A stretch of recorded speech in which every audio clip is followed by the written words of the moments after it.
Hi everybody, today I'm going to share my 5-step process to speed up gut motility and overcome constipation for good.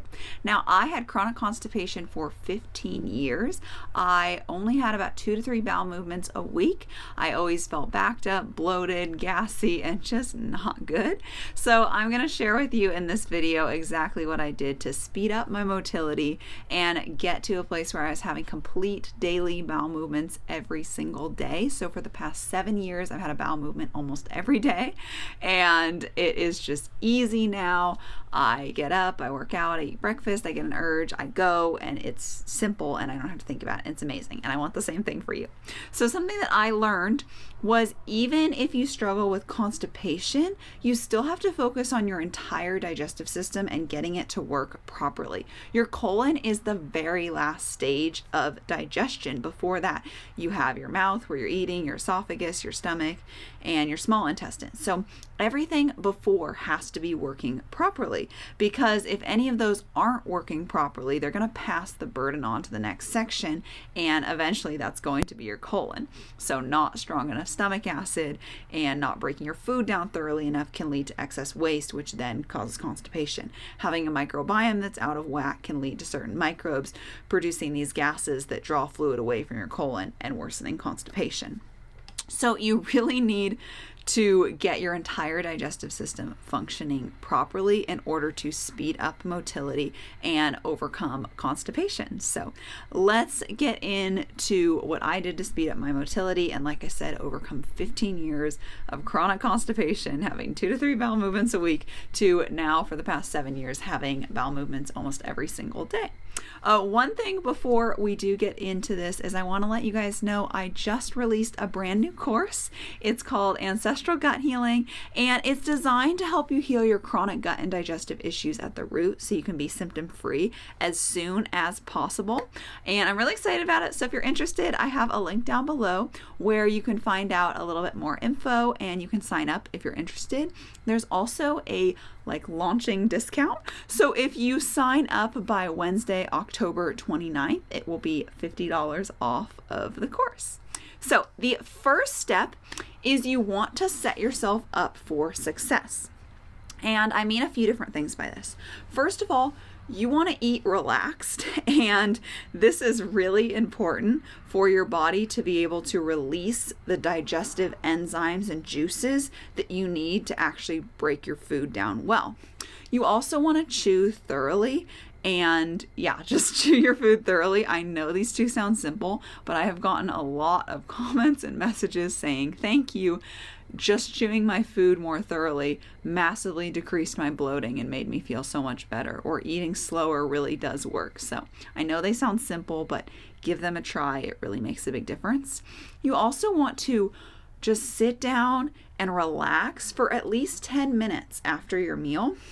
This is something that helped me a ton when I was dealing with gut issues, because food didn't always sit so well. And if I was to get up and start racing around and doing things, it would sit even worse. So if you can just sit down and digest, you can do something else. For myself, will get back to work right after lunch, and that works really well because I'm doing computer work, so it's a lot easier, or I'll have a call with a client, so it is easier in that. But you can find something for yourself to do, whatever that is, as long as you are sitting and letting your food digest after you eat. You really want to avoid overeating as well.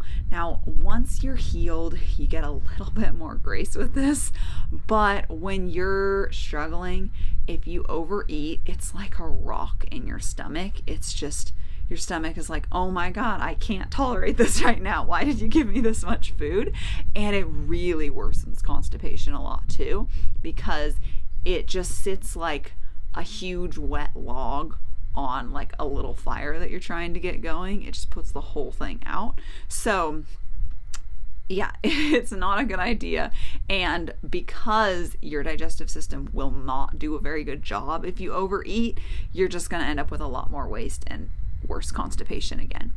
Overeating will also make acid reflux worse, and also make like excessive burping and upper GI issues worse if you have that as well.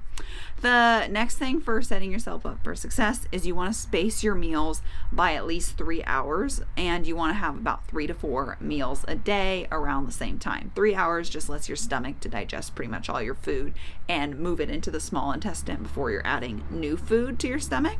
And then 3 to 4 meals a day is what I find works best for most people. Some people do great on 2 or 5, so that is another option.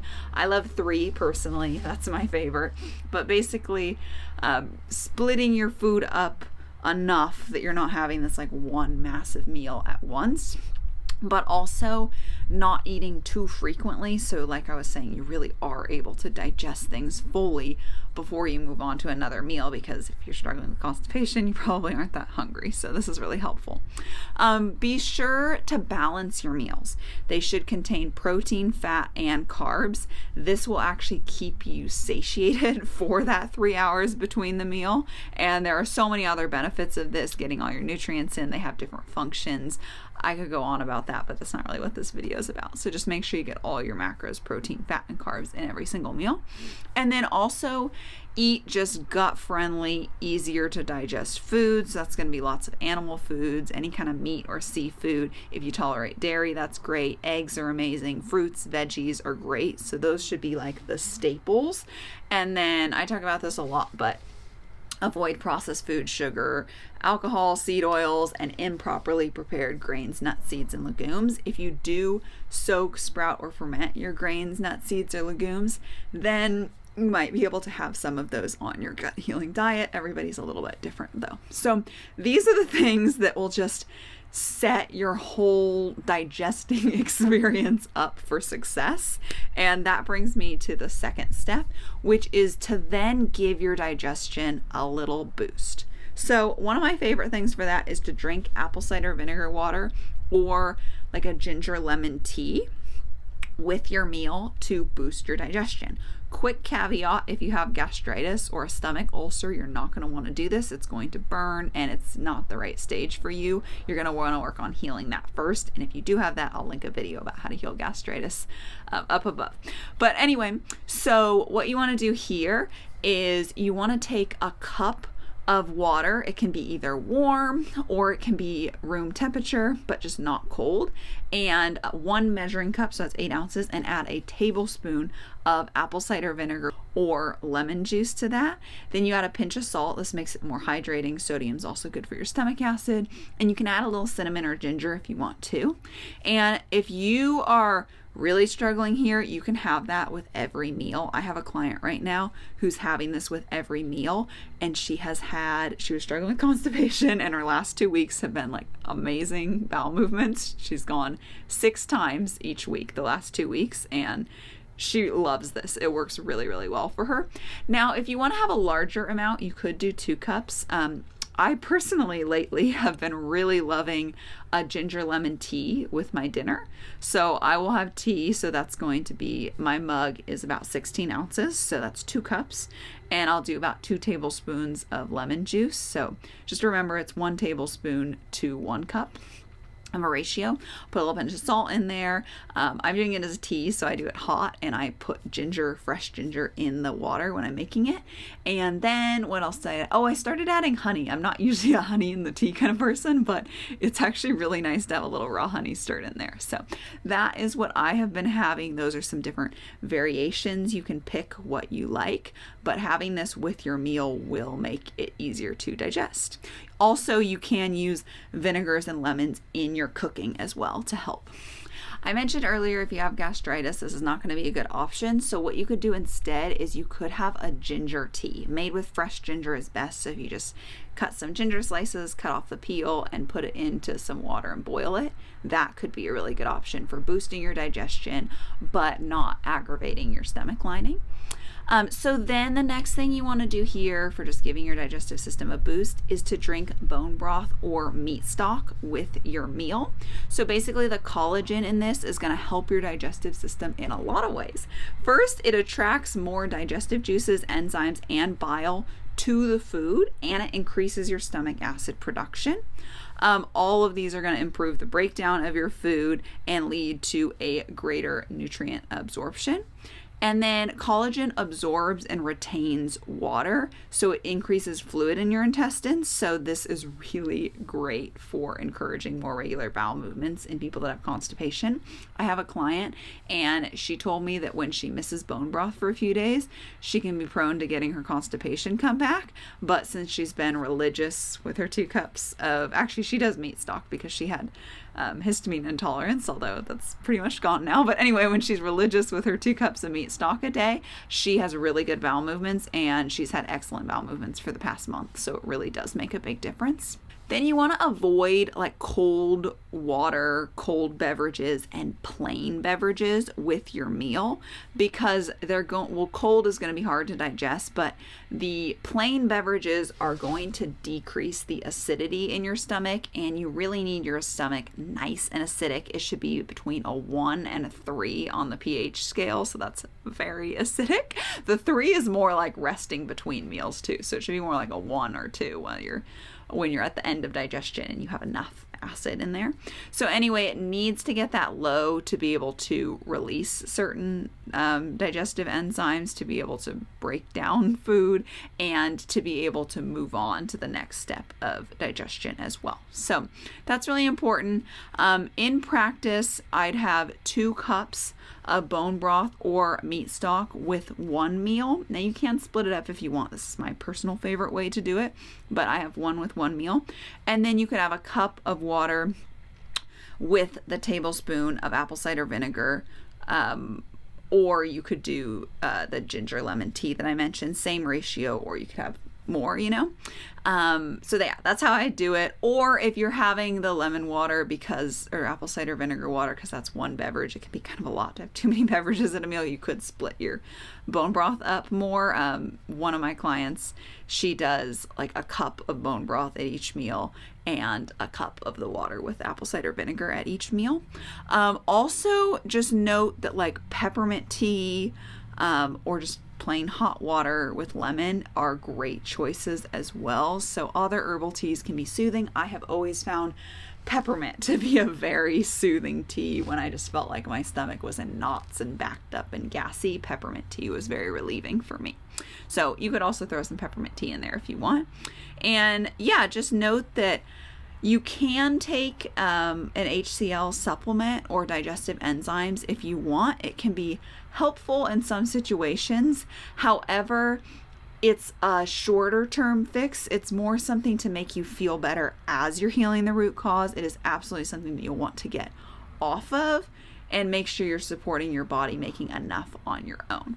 But that is how you boost digestion. So let's get into step 3, which is eat a nutrient-rich, gut-friendly diet. So this is going to accomplish a few things. First, it'll help you get the nutrients you need to make digestive enzymes and stomach acid and help you break down food in your stomach and your small intestine. And then it'll give you nutrients to repair damage in your gut. It'll also provide minerals like magnesium, sodium, and potassium that you need to make colon contractions that actually move your bowels along.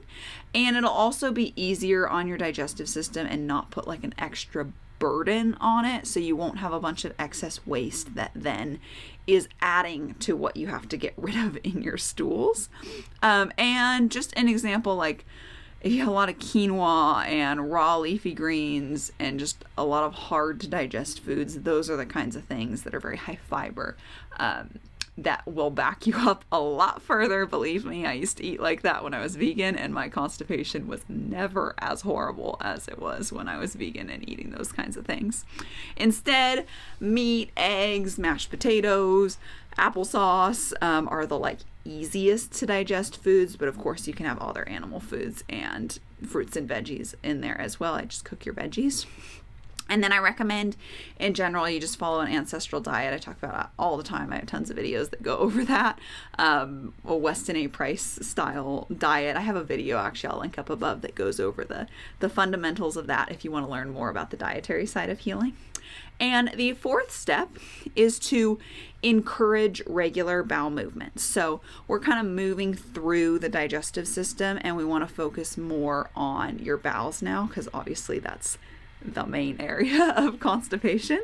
So this will just ensure that things aren't getting backed up, because when things get backed up, they start to dry out more, because one of the functions of your colon is to reabsorb water and some minerals into your body. So that's why people with diarrhea, they have like too fast motility. The water is not being absorbed out, it's staying in the stools. That's why their stools are so watery, and it's why people with constipation get those dry, rocky, hard pebble stools, because the water has been absorbed out of it. So I don't need to tell you, but you know that it's a lot harder to get a hard stool out. It starts to compact and get whiter, and it's not fun. So we need to make sure things are moving quicker so that they don't get all hard and dried out and backed up in the first place. So exercise is amazing for this. It helped me a lot. I will say exercise first thing in the morning is one of the best things that helped me with my constipation, especially like harder exercise like lifting weights and running. Running will certainly stimulate a bowel movement. But anyway, exercise just helps move things along. The next one is a massage that's called the I Love You massage. And this is a colon massage where you actually help push your bowel movements along. And it also helps to break things up. Interestingly enough, I kind of did this as a kid instinctively without even knowing about it, trying to get my bowel movements out. But I know more specific techniques now. So if you want to learn about that, I have a video that I'll link up above where you can learn how to do the colon massage. You also want a good routine. So you want to give yourself time. I talk about this a lot, but it makes a huge difference. I literally talked to a client yesterday who told me, oh my God, like more time actually works. Like now I'm having great bowel movements that I sit on the toilet a little bit longer. So I recommend that really the best thing would be if you get up and you work out and you make sure you drink some water, and then you have a good breakfast that's, following the things I'm talking about, gut friendly, nourishing. And then right after, if you get an urge, wonderful. If not, don't worry about it. Just do this anyway. Go to the bathroom, sit in more of like a squat-like position. You can sit on the back of the toilet and have your feet at the top. You can put like a upside down trash can or chair or something in front of the toilet, put your feet on that. You can get a squatty potty. It doesn't matter. Just something to get your knees above your hips and align your colon where it's going to be easier to have a bowel movement, and sit there relaxed for 20 minutes. And I know that sounds crazy, so that's why you should do something else at the same time. You can watch a video, you can read a book, you can journal, like whatever you want to do that you don't feel weird about doing on the toilet. Something to take your mind off of it and just let your body do its thing. I will say occasionally some pushes can be helpful if you're really backed up. That has definitely helped me have bowel movements on days that if I didn't, I wouldn't have. But you have to be careful not to like strain too hard, or you can give yourself hemorrhoids. So most of the time your body functions best if you're just relaxed and you let it do its thing. However, sometimes a little push can be helpful. But anyway, so you want to sit there for 20 minutes. Anytime you get an urge, you want to go sit on the toilet. I'm a morning bowel movement person, but sometimes I'll get an urge after lunch. And honestly, it can even feel like, oh, I'm just going to sit there and nothing's going to happen. But I don't want my body to like not trust me for urges, so I'll still go sit there. And every once in a while I get a second one in the afternoon and I always feel a little surprised, but I don't always, and that's okay. So if you have an urge, make sure you go. Don't ignore your urges. And if you don't get any urges at all, still go do this, because this is how you're going to help get yourself to have urges. And you'd be surprised what a relaxed 20 minutes on the toilet can do. You might have had no urge at all and still get something out. So definitely do that. You really want to support a healthy microbiome. and lots of ferments is the biggest way to do this. There's a lot, I talk about it a lot, but getting a lot of ferments, especially fermented veggies, are going to be the best for people with constipation. But yeah, that's going to be the main thing there. Don't overdo your fiber. We talked about this a lot, but the less fiber I ate, the more bowel movements I had and the better I felt. Just don't overdo your fiber. I can't believe that so many people push a high fiber diet for constipation. I cannot believe those people have ever been constipated before, because if they were, they would know that that's such bad advice for the majority of people. Every once in a while it might work for someone, but most of the time that doesn't work. Hydration is another one. So, get your water in, get a pinch of salt in, make sure you're staying hydrated. It's a cliche, but it does play a role and it is important. And if you want more help, I do have a constipation checklist that's completely free, and it's what I recommend you do every single day to overcome your constipation and have complete daily bowel movements. These are things that I would do every day, and it's really helpful. I actually wrote this out because I wanted to be able to give it to clients to be like, make sure you're doing these things every day. So it's very helpful. If you want that, it's linked down below. Step 5 is to heal any other gut issues that you're dealing with. So everything really is connected. Hypothyroidism can cause constipation. Low bile flow can cause constipation. Stress and being too busy all the time can cause constipation. And there's a lot more. I have a lot of videos on these topics too. You can always search on my channel for a certain topic and see if it comes up. And if it doesn't, definitely leave a comment and be like, I'd like a video on this. And I'd be happy to make it. But anyway, it's just important to understand how these things come together, because there might be another component that's causing your slow motility and your gut issues. Those are the most common: hypothyroidism, low bile flow, and stress. But there are others as well. Nervous system dysregulation can be one as well. So yeah, make sure you're working on those too, and this will all help you speed up your motility so that you can say goodbye to constipation forever. And like I mentioned earlier, just want to remind you guys, I have a brand new course out called Ancestral Gut Healing, and this is different than the Ancestral Gut Healing program I was offering before. This is an online course, so it is not my coaching program. That is a different thing.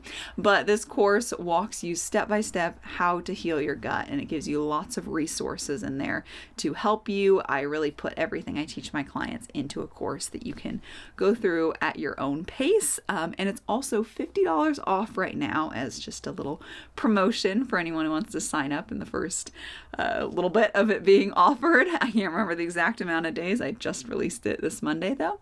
And anyway, that is available $50 off until Wednesday, October 29th is the last day you can get in on that. And note the discount is already applied. So if you go down to the link below and you check out the course and you want to buy it, that discount's already applied. It'll go up $50 on the 30th. So anyway, thank you so much for watching. I hope you enjoyed this video, and I'll see you in the next one.